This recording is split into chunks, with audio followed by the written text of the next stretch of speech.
Hər bir orqanizmin özünün nöqtəsi var ki, nə ilə qidalanır? Əsas nə lazımdır ona? Məsələn, elə xərçəng hüceyrələrinin qarşısını almaq üçün xeyli dərəcədə effektlidir zəncəfil qəbul etmək. Sarı kök qəbul etmək. Sarı kök, yəni kurkumin.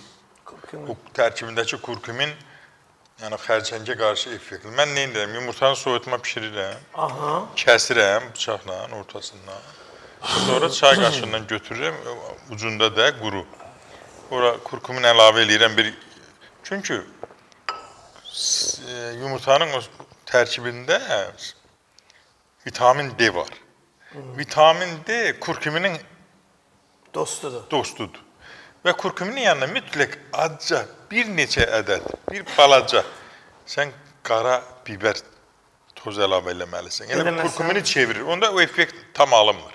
Qara biber tozu. Qara biber tozu.